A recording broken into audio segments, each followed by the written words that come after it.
สวัสดีครับคุณนิก Johnston. Hello everybody. Yeah. Good to see you. It's good to be back. Yeah, nice to see you again. It's here in very Thailand. nice to see you. For the first question, 2 years ago, as we had to face the COVID-19 situation, we have the quarantine time. At that time, how did you develop yourself for the guitar? Oh yeah. Well, COVID was an interesting time because I'd been touring and traveling so much that I really didn't have a long break. Yeah. So in a way, COVID was both a blessing and a curse. You know, good and bad. A lot of life change, a lot of personal changes for the best, but also it kind of made me rethink what I was doing with my music. I started working a little bit more, writing music with piano. I started a band with my neighbor, band called Archival, and I started to sing a little bit. So without COVID, without time at home, I wouldn't have done any of that stuff. So it's so interesting to see how one thing, I mean, COVID was a very big thing, but how one thing can completely change, you know, your mindset, your development, who you work with, understanding, you know, what it's like to slow down again. Everything was so fast for so long. And just kind of rethinking what's important. I changed quite a bit about my guitar playing, my sound, the guitar I use a humbucker now. A lot changed, and I think having a lot of downtime allowed me to find a new direction. And I love more than anything writing music. So, you know, I was at home for an extended period of time. I wrote so much music, not necessarily using all of it, but just working that muscle. And what I believe to be the biggest thing, and that is my ear changed. I'd say the biggest thing was my ear changed. Yeah. You know, which is exciting because I hadn't had an evolution quite like that in many years. For the next question, let's talk about your new album, Your Language. Oh yeah. So new idea, you come with a new idea, new concept, a new sounds. How did you turn yourself to develop this sound? Yeah, a lot changed. So I had come off right before COVID happened. I had come off a tour.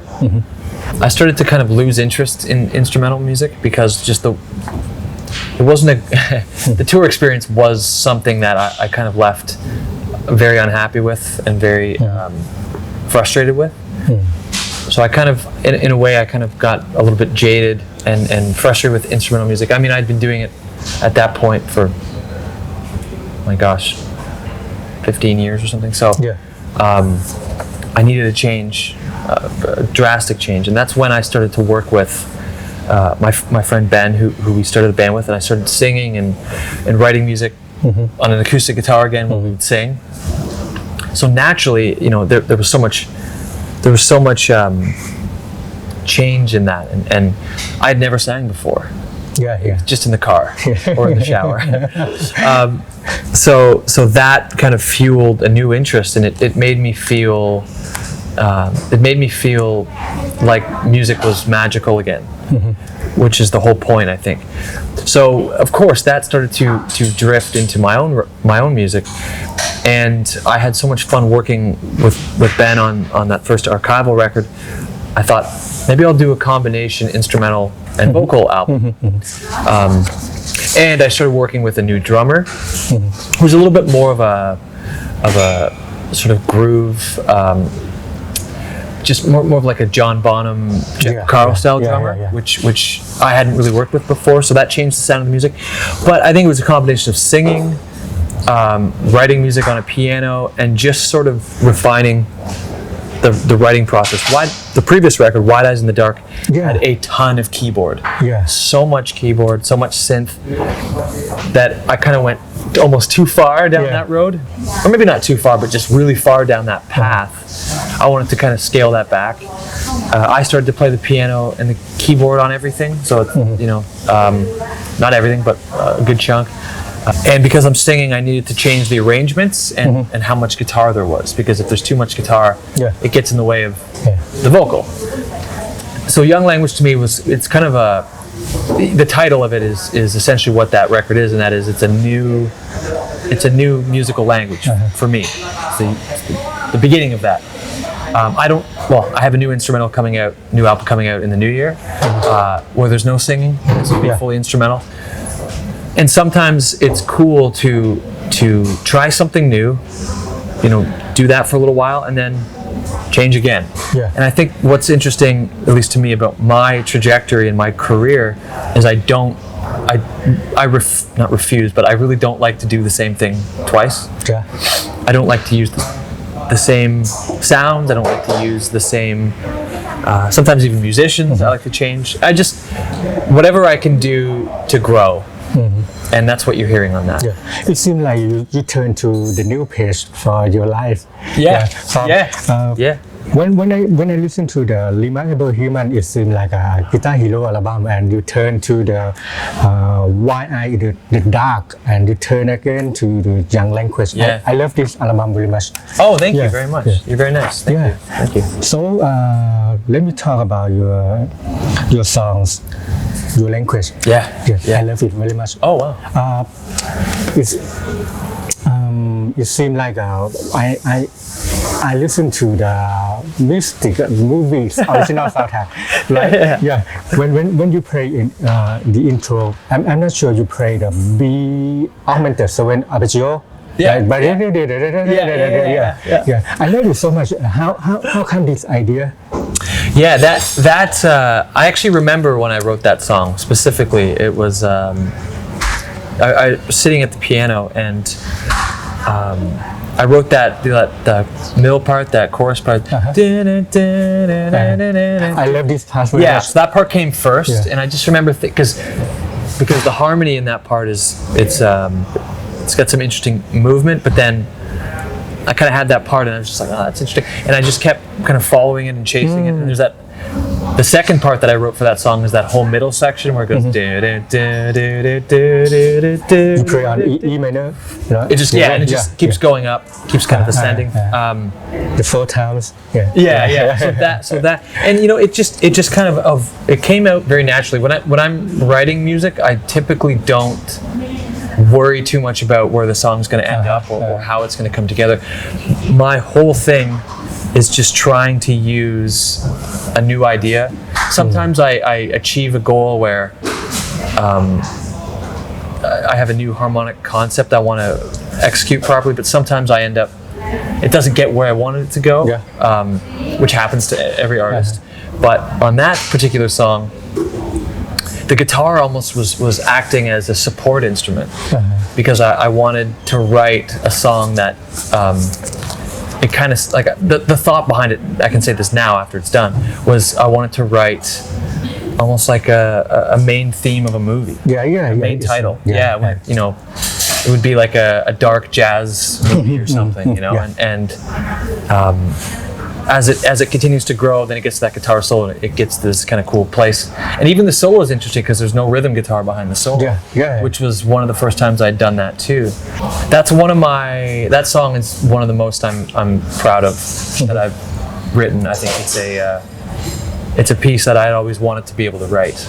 When you refer to this part, I love your chord progression very much. It seems like you modulate the key Tons. G and go down to the F. F and E minor and then E flat. E flat. It's like a tritone sub. It's very cool. Thank you. I love it so much. Cool, man. Let's talk about the cover album. Oh, it's very beautiful. The album cover. How did you get this idea? Because your early album is like the cartoon or comic book. Which and become to another thing. Well, I mean, it's the same thing as the music in that you need to change. I think things need to. The young language and specifically Wide Eyes in the Dark is that those covers are a little bit more dark with just a kind of a solid image. Which I started working with a new artist in 2018. Matt Kidby is his name. He used to be my manager actually, but he's mainly just a art director now. And I kind of give him maybe just a really simple idea of what might be cool, but I just talk about the music and he sketches something. So Young Language, the cover of it's based off of an old Japanese wood block carving painting. Okay. There's a very famous one where it's a simple image of a woman combing her hair, and the whole concept is just to show something very peaceful, very peaceful and very just calm and serene. So that was the kind of basis of this record, and the whole point being, Young Language being like a fresh perspective, something new, being humbled by a lot, and having that sort of like chaos with something that's very, very common. And if you look at the image, you see this woman brushing her hair, but there's like fire coming out, and there's a snake, and she has this kind of crown. There's these two sides. I think there's the darkness, and then it'd be like a pool but there's a shark in it or something. There's those two worlds working together. But with all that being said, I have to give him my artist all the credit, because I couldn't have done that. Okay. Let's talk about your playing guitar. How did you balance the technique and music? Yeah, well, my favorite thing about music growing up, and even today, has always been melody. And I find if the melody is a little bit too complicated or long-winded or too technical, I lose interest in it. Some of my favorite music growing up was watching Studio Ghibli movies, Joe Hisaishi, and the melodies, just beautiful melodies and interesting harmony, and I was a big Jeff Beck and Joe Satriani fan, all these guys, very simple melodies. But when it's time to play a guitar solo, I will often use what I can to make that solo elevate, and when there's time to play fast, I will take advantage of that. I love playing I love it. I love the energy of playing big bends and fast runs and arpeggios and stuff, but I don't let that be the reason the song exists. That's more supposed to be icing on the cake, as opposed to the whole dessert. Okay. Maybe let's talk about your solo part. When you have some idea with the solo part, you just improvise with a chord change or chord progression, or you get some idea in your head about the melody or some technique. Right. Yeah, that depends. Typically in the studio, and again, I've done it. Was it my sixth album, I think? I've done it enough now to where I have a process. It changes a little bit, but mainly it's I do all the solos last. So finish the song, everything's done, the whole record will be done, and then I'll do solos at the very end. And we get a great sound for that, and then I just do a bunch of takes until we either my engineer and I, Scott, we've been working together since Remarkably Human. We'll either build the solo off of different takes, or I'll try to do all the way through and just get an interesting solo, or we'll build it. It just depends on what the song needs, because live is different. I'll just improvise live. Live is just, let's just see what happens. But studio, I try to be a little bit more refined with it. So for the example, like Young Language in the solo part. How did you get it? Because it seemed like you have the fusion sound or jazzy sound. That one was that. Okay, so that solo is interesting. I'm not amazing with odd time, but that solo is in 7, and it uses a couple of chord substitutions, and there's no rhythm guitar to hide behind. There's some acoustic, and I think as the solo progresses, there's diamonds or something. But that one I had to kind of think about the use of space. A lot of bends, the way it comes in with that choked bend. Just trying to be vocal with it. And then some of the faster runs, they're just over the pandemic. I was practicing a lot, and some of the chromaticism. It just kind of I just noticed things were changing, so I wanted to try and do that. Okay. Let's talk about your new projects. That's Mantrust. Okay, it took right spell. Pardon me, sir? Osmanthus. Osmanthus. Yeah. Osmanthus. I love your band very much. Oh, great! Yeah. Thank you. Yeah. Have you heard the songs? Yeah. Oh, that's so great. How come the idea? Well, Osmanthus is a project I'm doing with my wife. So she used to be a singer. She sang a lot when she was younger. The beautiful voice. Great voice. Yeah. Amazing voice. Yeah. She always wanted to do something with music, but she's a designer. She works designing clothing and knitwear and fashion, and she's also jewelry, and she made our wedding rings, and so she's very talented as an artist in her own right. She and I, just from spending a lot of time together, I ended up writing a bunch of music, and she wrote lyrics, and I'd started adding darker elements with synthesizers and arpeggiators and sequencing. I have a really great Moog. I have the Moog 1, which is this great synthesizer. Okay. So I started using that a little bit more and getting these darker, more industrial kind of sounds and some things. And that project, the whole idea is to kind of write these concise, little more straightforward pieces, but with unusual arrangements. Yeah. Like there's a song "Becoming," and then the song called "My Heart Is Slowly Burning Down." If you look at those arrangements, they kind of there's usually a double bridge at the end of the song, or there's some sort of twist in the song, and it's very satisfying to write that way, because I don't really do that type of stuff in my own instrumental music, because the song needs to have a little bit of a different developmental path. But yeah, one day we just started doing it, and we've got the 2 songs out now, and we're going to do more in December, and just see what happens. It's just for fun. It's just, at least right now we're doing it. We're doing it because it's something we love doing, and it's been a great reaction so far, and it's awesome. I have so much fun doing it. It seems like experimental music. It is. Yeah, it is. And that's what I love about it. It's that it's got its own sound. Okay. It's not just me. Yeah. But once you said you taught guitar by yourself, how did you find the right way to practice guitar? Oh, I don't think I did.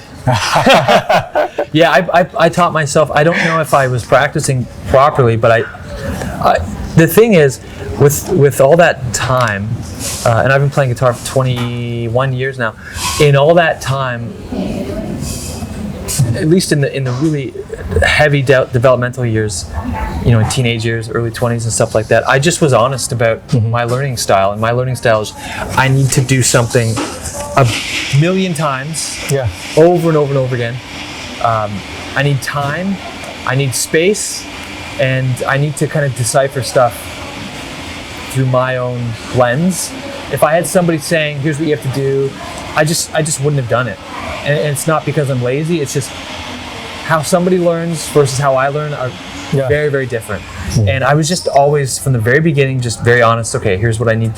Because I was very bad in school. I was very bad in all other things, because it wasn't geared towards my learning style. So I wouldn't be able to, I can teach, I taught for years in theory and technique and stuff, but when it comes down to the actual, you alone in your room for hours with guitar, it's you in the middle of the ocean in a little boat. You have to figure out what works and how you're going to get back to shore. Yeah.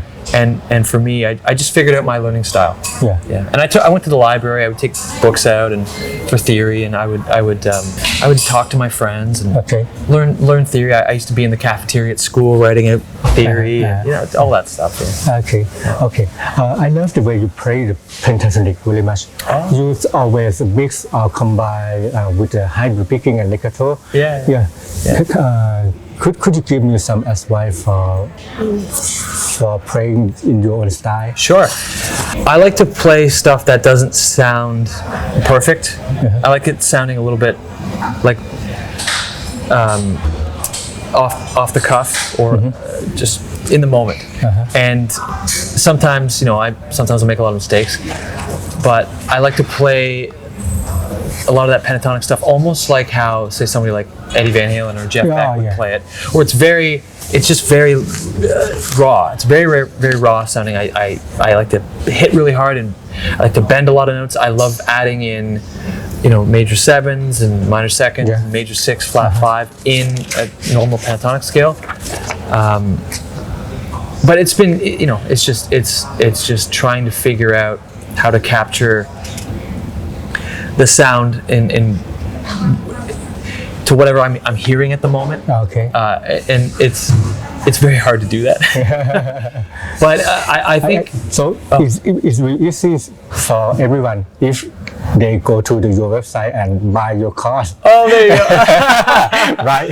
I mean, I do talk quite a bit about it in that, but I think the best advice is to not necessarily worry about technique, but just kind of really listen. Just really listen. Okay. I mean, that's a hard thing for sometimes for people to do, because a lot of times guitar is very visual. You want to see what the person's doing, but sometimes you're not listening, and just sometimes get rid of the technique. Just think about what notes are you playing, what tension you're adding in, and are your bends in pitch? What's your vibrato doing? What's your tone? Tone's a big part of it too. Back the gain off sometimes. Yeah. Anyway, all that stuff. Yeah. When you play solo, you also play. It seems like the chord form. Is it right? Yeah. So you know what I mean? Yeah. Yes. It's like when you play C7, you play on the C chord. Yeah. It seems like a jazz guitar player play. Yeah, following those changes Yeah. and trying to outline the chords with arpeggio or targeted notes. Yeah, definitely. Okay. You have to play tremolo arm. Yeah. Why not? I moved back to it now. Yeah. Yeah, so you'll see me now using it more. I saw you play in your Facebook. Oh yeah. Sometimes you play the tremolo arm. Yeah, I use it now again. Yeah. It's very fun. I stopped using it for a while just because I didn't like the way I sounded. I got rid of it. I didn't like the way my guitar playing was progressing when I was using the arm all the time. So I removed it. And that's what I like to do a lot, is if something is not working, I throw it in the garbage. But after being away from it for years and switching to a humbucker and trying the whammy bar again, I really noticed, I'm like, oh, this is fun. It's fun again. Because for a while I was grabbing the bridge with my hand, and I used to cut my hand really bad with it because I'd hit it all the time. So I stopped doing that. But right now I'm in a position where I'm using it again, and we'll see how long that lasts. Yeah. I'm not sure. Okay. This is a joke question. Okay. As we know, you are guitar heroes. When you wake up in the morning, what is the first chord that you play? Well, the first thing I do in the morning, it's actually a funny question, because there is actually an answer to that. I get up pretty early in the morning, I make coffee, and I sit down at the keyboard, and usually I'll just check if the sound's on. I think I usually play like a major 7 chord or something. Okay. The very full chord. What's the big problem when you tour or making the guitar critic? Oh, what's the big problem? The biggest problem is in the form of diabetes. I have to think about my blood sugar 24/7, every second of the day. That's the big problem. The going up and playing and performing is it's fun. I don't stress about that. Okay. I've been doing it long enough in many different versions of it, where I've seen the worst possible version and the best possible version. I'm okay with anything in between. It's just, for me, I've gone on stage sometimes where I've been shaking and I didn't know where I was because my blood sugar was low or too high. That's the main thing. That's my constant. I mean, that's why I have my thing right here. I'm just thinking about it right now, like, am I high or low? And I just ate, so I have to think about that, and so it's health. Health is the most complicated. Yeah. Okay. So you mentioned to the Joe Satriani, you love him so much. Which the Joe song that you love very much is very perfect in the composition and technique? My favorite Joe Satriani album came out, I think, in the early 90s. It was called Extremist. Yes, I'm sorry, I couldn't remember the name of it. The Extremists. Thank you very much. I think Friends is a great song. I think it's beautiful song. Beautiful song. It's wonderful. I also like the Rubina, Blue Sky Happiness on that record. Of course, The Extremists is great. I think it's interesting how he brought the harmonica in, which is kind of a ballsy move. I think one of the best instrumental rock songs of all time is War. It's a great song. It's got that cool solo in the middle with the wah. That's a great album from top to bottom. You know, I think I was 18 when Super Colossal came out. There's some really great stuff on that. That record kind of made me think about one day adding synth, because there's some cool synthy stuff on that record, like Redshift Riders, and some of the names on that song record are odd and they're escaping me right now, but those two records, you know, I liked, of course, Flying in a Blue Dream as well. Okay. Although it was funny, the first time I heard Joe Satriani, my dad, he said, come in here and listen to this. And it was Flying in a Blue Dream. And I said, Dad, where are the lyrics? So I didn't even, I didn't get it. Okay. In your opinion, what is the guitar instrument song that every guitar player should practice? And this song is really perfect song in every way, technique and composition. Oh, Remarkably Human. No, I'm just kidding. The one song everybody should practice? Oh my God. I don't know. I'm not a good person to ask that because I didn't do that. Okay. I didn't learn. That's a great question though. I didn't learn anybody's music. I didn't cover music. I learned some riffs and stuff like that. But I think more importantly than learning other people's music, it's listening to a lot of different music, and then it's learn your music theory, and try to write a lot of music. Okay. And the more music you write, you don't necessarily have to release it or use it. It's just it's developing that muscle, because the writing muscle, I believe, it's separate from the playing muscle. It's a whole other universe. It teaches you patience, frustration, getting past these writer's blocks, and it just kind of gives you a deeper appreciation for music you like, because you go, oh man, I want to write like that. Okay, let's talk about your guitar. So you have so many guitar signature models. How did you develop it from the first model until now? Sure. Yeah, I'm very lucky to have a long-standing relationship with Schecter now. Yeah, I've been with them for eight years now, and I've had a signature model with them for 7 of those 8 years, which is pretty interesting. There's a whole story I've told a million times about that, but the guitar was based obviously around a Strat style guitar.